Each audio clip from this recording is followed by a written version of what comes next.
बिस्मिल्लाहिर्रहमानिर्रहीम। अस्सलामु अलैकुम क्लास।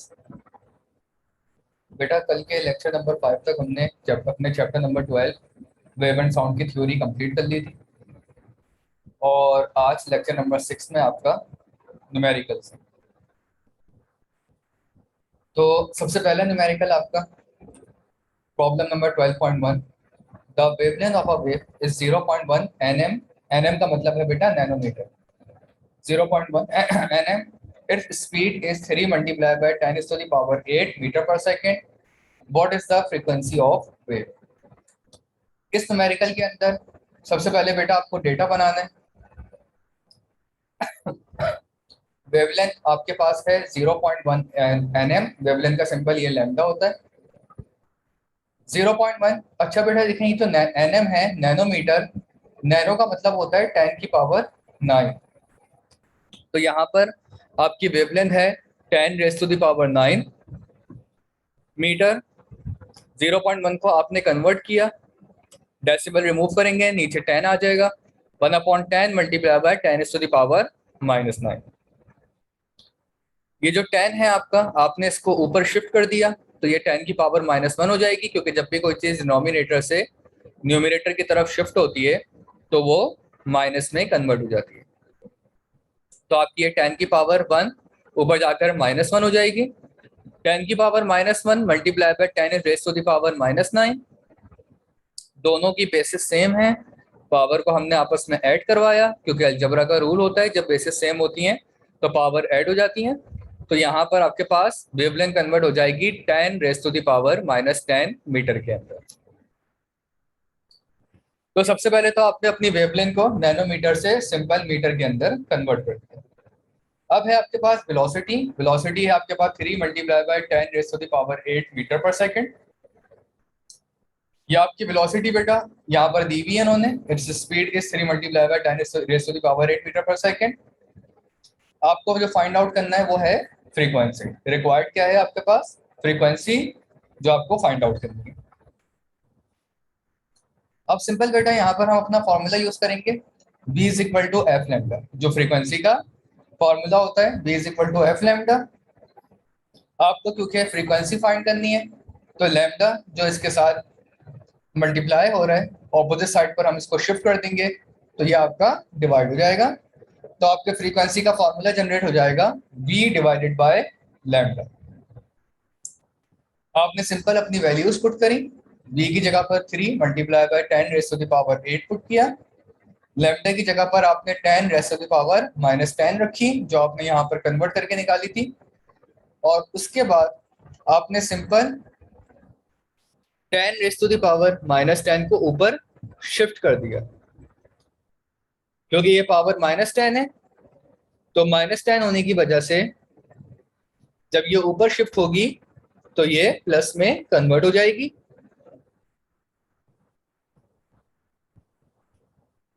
ठीक है, तो यहाँ तो पावर -10 ऊपर शिफ्ट हुई, ऊपर जाकर प्लस में कन्वर्ट हो जाएगी। दोनों पावर क्योंकि आपस में ऐड होंगी तो ये हो जाएगा 10 की पावर 18 और 3 आपका एज इट इज आ जाएगा। क्योंकि बेटा आपको साइंटिफिक कैलकुलेटर तो अलाउ होता नहीं है एग्जाम में, तो इस वजह से जितने भी ये एक्सपोनेंशियल्स हैं, जिस तरह ये 10 की पावर होती है ना मुख्तलिफ, 10 की पावर 10, 10 की पावर 8, ये जो है आपके एक्सपोनेंशियल्स कहलाते हैं। तो एक्सपोनेंशियल्स आप नॉर्मल कैलकुलेटर के अंदर तो सॉल्व नहीं कर सकते, तो इस वजह से आपको उनको मैनुअली सॉल्व करना पड़ेगा। क्लास 9 की न्यूमेरिकल्स में भी आपने सेम यही मेथड अप्लाई किया है मैनुअल सॉल्व करने का। तो यहाँ पर 3 आपने एज इट इज लिखा, 10 रेज़ टू द पावर -10 को ऊपर शिफ्ट करके प्लस में कन्वर्ट कर दिया और दोनों की बेसिस को सेम कर कर उनकी पावर आपस में ऐड करवा दी। तो आपकी फ्रीक्वेंसी आ जाएगी 3 multiply by 10 to the power 18 hertz. तो ये आपका बेटा पहला न्यूमेरिकल सॉल्व हो गया। सेकंड है आपका problem 12.2। A turning fork vibrates 256 times each second and produce a wave of wavelength 1.3 meter long. Calculate time period and the velocity of the wave. इस न्यूमेरिकल में बेटा आप लोगों को दो चीजें फाइंड आउट करनी है और आपको डेटा में सिर्फ एक चीज गिवन है आपके पास। एक है फ्रीक्वेंसी 256 टाइम और टर्निंग फॉर्क वाइब्रेट, वाइब्रेशन का मतलब है कि वो फ्रीक्वेंसी को डिफाइन कर रहा है। तो क्योंकि फ्रीक्वेंसी क्या होती है, नंबर ऑफ वाइब्रेशन पर सेकंड, तो यहाँ पर 256 टाइम ईच सेकंड लिखा हुआ है, यानी कि एक सेकंड में एक टर्निंग फॉर्क 256 टाइम वाइब्रेट कर रहा है, तो उसकी फ्रीक्वेंसी क्या हो जाएगी, 256 हर्ट्ज। अच्छा, एक चीज यहाँ पर मिसिंग है, वो है आपके पास वेवलेंथ। वेवलेंथ यहाँ पर 1.3 मीटर लॉन्ग है, लेकिन यहाँ नोट्स के अंदर जो है वो शायद लिखना जो है वो भूल गए। तो आप यहाँ पर लैम्डा 1.3 मीटर लॉन्ग रखेंगे, वेवलेंथ जिसका सिंबल लैम्डा होता है वो यहाँ पर आप 1.3 मीटर रख देंगे। अब क्योंकि ये ऑलरेडी आपको 1.3 मीटर के अंदर दिया हुआ है, नैनोमीटर में नहीं है, तो आपको कन्वर्ट करने की किसी भी चीज को जरूरत नहीं है। जो आपके पास वैल्यू गिवन है 1.3 मीटर, आप उसको एज इट इज जो है वो डेटा के अंदर राइट कर देंगे। और जो आपको फाइंड आउट करना है वो है आपके पास टाइम पीरियड एंड वेलोसिटी। तो first of all time period का हमारे पास फॉर्मूला है t is equal to 1/f। t is equal to f की जगह पर, फ्रीक्वेंसी की जगह पर आपने पुट कर दिया 256 जो आपको गिवन था। 1 डिवाइडेड बाय 256 करेंगे आप कैलकुलेटर के अंदर, तो आपका आंसर आ जाएगा 3.9 multiply by 10 raise to the power -3 second. तो इसका टाइम पीरियड आ गया 3.9 multiply by 10 raise to the power -3 second. Now you have to find velocity. तो वेलोसिटी के लिए आप अपना वही प्रीवियस वाला फॉर्मूला यूज करेंगे जो आपने प्रॉब्लम 12.1 में यूज किया है, v is equal to F lambda. तो फ्रीक्वेंसी आपके पास गिवन है 256 हर्ट्ज और वेवलेंथ है आपके पास 1.3। आपने दोनों को आपस में मल्टीप्लाई करवा दिया, तो आपके पास वेलोसिटी आ जाएगी 332.8 मीटर पर सेकंड। तो ये आपकी फाइनल वेलोसिटी आ जाएगी। तो ये आपका न्यूमेरिकल 12.2 भी कंप्लीट हो गया है। अब है आपके पास 12.3। A radio station broadcast an AM radio whose frequency is 1230 multiplied by 10 raised to the power 3 hertz, and FM radio wave whose frequency is 91.910 raised to the power 6 hertz. Find the distance between adjacent crests in each wave. Speed of light is 3.0 10 raised to the power 10 centimeter per second. तो बेटा देखें इसके अंदर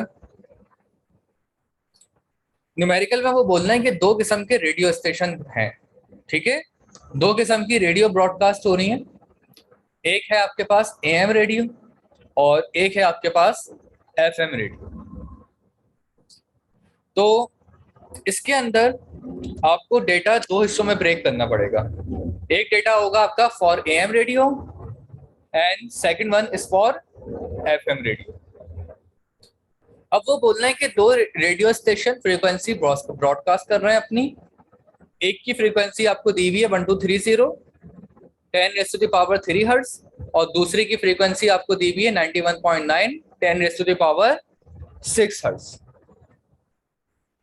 velocity दोनों की same है क्योंकि दोनों वेव्स हैं, तो स्पीड ऑफ लाइट दोनों के लिए सेम ही रहेगी और वो है 3.0 10 raise to the power 10 centimetre पर सेकेंड।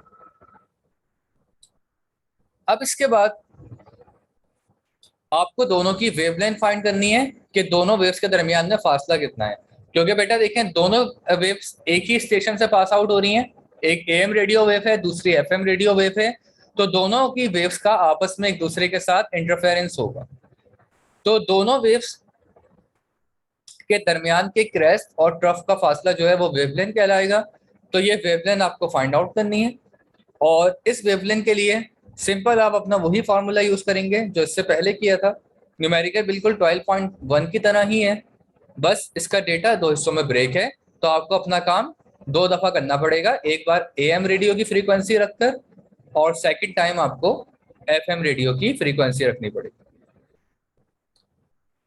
तो यहाँ पर आपने फॉर्मूला यूज किया v is equal to F lambda. Lambda यहाँ पर है, एफ को आपने मल्टीप्लाई हो रहा है, वहां जाकर आपने डिवाइड करवा दिया, तो ये हो गया आपका v upon F.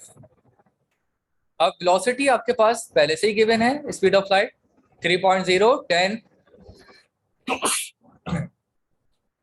3.0 10 raise to the power 10 centimetre पर सेकंड, और फ्रीक्वेंसी आपके पास है 1230 10 टू द पावर 3। अब देखिए बेटा, यहाँ पर सबसे पहले तो आप अपने सिंपल कैलकुलेटर से 3 को डिवाइड करवा देंगे, क्योंकि 3.0 का मतलब 3 है, तो आप 3 को डिवाइड करवा देंगे 1230 से। तो 3 डिवाइडेड बाय 1230 होगा, तो इसका आंसर आपके पास आ जाएगा 2.4390। और साथ में बेटा यहाँ पर 10 रेज़ टू द पावर 10 है, ठीक है, इसका आंसर आ जाएगा 2.4390 10 एक्सपोनेंशियल पावर -3। अब इसमें बेटा यहाँ पर जो 10 रेज़ टू द पावर 10 है, ये वाला 10 की पावर 3 को ऊपर शिफ्ट करेंगे, ये -3 में कन्वर्ट हो जाएगा, और उस ऊपर वाले 10 की पावर 10 में से जब ये 3 माइनस होगा तो ये पावर आ जाएगी आपके पास 10 की पावर 7। जस्ट लाइक आपने जो है वो अपने 12.1 में जिस तरीके से सॉल्व किया था, एग्जैक्टली उसी तरीके से हमने एक्सपोनेंशियल रूल के तहत इनको सॉल्व करना है। अब बेटा यहाँ पर क्योंकि पावर -3 थी, आप उस पावर को खत्म करने के लिए पॉइंट को 3 डिजिट पीछे शिफ्ट कर देंगे, तो आपकी ये पूरी वैल्यू डेसिमल में कन्वर्ट हो जाएगी 0.002439। क्योंकि जब भी पावर माइनस में होती है और अगर हमें उस पावर को खत्म करना हो तो पॉइंट को पीछे की तरफ शिफ्ट कर देते हैं, बैकवर्ड शिफ्ट कर देते हैं, और अगर पावर पॉजिटिव होगी तो हम पॉइंट को डेसिमल को फॉरवर्ड शिफ्ट करते हैं। तो आप पॉइंट को बैकवर्ड शिफ्ट करेंगे, 3 डिजिट पीछे शिफ्ट करेंगे, तो ये आपका आ जाएगा 0.002439 मल्टीप्लाई बाय, और ये जो आपने पावर माइनस करवाई थी 10 - 3, तो ये आ जाएगी 10 की पावर 7। आखिर में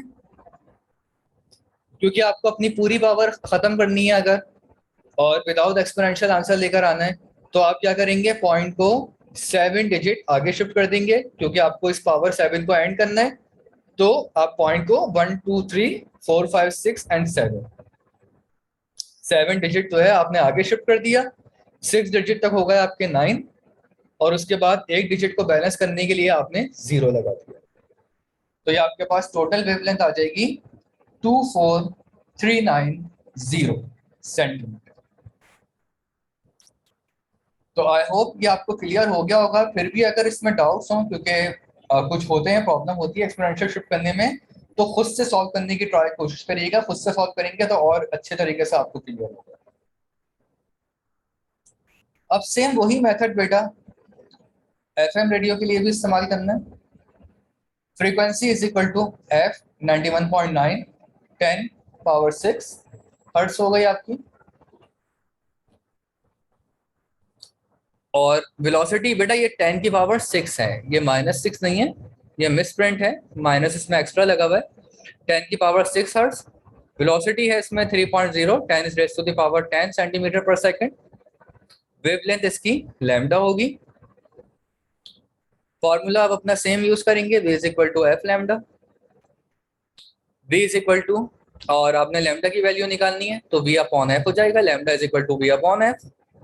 अब सिंपल इसकी कैलकुलेशन उसी तरीके से होगी, आपने अपने फॉर्मूले में वेलोसिटी की जगह पर 3.0 पुट किया, multiply by 10 raise to the power 10 put किया, फ्रीक्वेंसी की जगह पर आपने 91.9 पुट किया, multiply by 10 raise to the power 6। आपने सिंपल 3 को 91.9 से डिवाइड करवाया, तो आपके पास आपका आंसर आ जाएगा 0.032 multiply by 10 raise to the power 10। आपने उस 4 को ऊपर शिफ्ट किया और माइनस करवाया, तो आपका आंसर आ गया, सॉरी ये 6 को 10 रेज़ टू द पावर 6 को ऊपर शिफ्ट करके माइनस करवाया, तो आपका आंसर आ गया 10 रेज़ टू द पावर 4। अब बेटा जो आपका आंसर बन रहा था 0.032644, ये क्योंकि पूरा आंसर ये आ रहा था, 3 डिवाइडेड बाय 91.9 करेंगे तो आपको पूरा आंसर ये मिलेगा कैलकुलेटर में 0.032644। अब इसको आपको सिंपल विदाउट एक्सपोनेंशियल करना है, ठीक है, तो एक्सपोनेंशियल को रिमूव करने के लिए आप अपने डेसिमल को 4 डिजिट आगे शिफ्ट कर दीजिए, तो 0326 तक आपने अपनी डेसिमल को आगे शिफ्ट कर दिया, तो आपका आंसर बन जाएगा 326.44। ठीक है, और आगे शिफ्ट करने की वजह से 10 की पावर -4 आई, ये -4 इस +4 से कैंसिल हो जाएगा और आपके पास 326.44 सेंटीमीटर आंसर आ जाएगा। तो ये आपका 12.3 था। वर्किंग इसमें लेंथी थी, लेकिन इसका मेथड सेम टू सेम 12.1 की तरह है। जिस तरीके से 12.1 सॉल्व हुआ था एग्जैक्टली वैसे ही सॉल्व हुआ। अब है आपके पास 12.4, और ये बहुत इंपॉर्टेंट न्यूमेरिकल है क्योंकि एग्जाम में ज्यादातर सिंपल पेंडुलम से रिलेट न्यूमेरिकल्स आते हैं। Find the time period of a simple pendulum whose length is 144 centimetre. बेटा आपको सिंपल पेंडुलम का टाइम पीरियड फाइंड आउट करना है जिसकी लेंथ आपके पास 144 centimetre. So length of pendulum आपके पास 144 सेंटीमीटर दी हुई है। आपको सबसे पहले तो लेंथ को सेंटीमीटर से मीटर में कन्वर्ट करना है, therefore you have to divide by 100। तो आपने इसको 100 से डिवाइड किया, 144 डिवाइडेड बाय 100 आपका आ जाएगा 1.44 मीटर। ये मीटर है बेटा, सेंटीमीटर नहीं है। तो 1.44 मीटर आ जाएगा। ग्रेविटी क्योंकि फिक्स वैल्यू होती है, वो कहीं पर भी आपको किसी भी न्यूमेरिकल में गिवन नहीं होती, आपको याद रखनी है।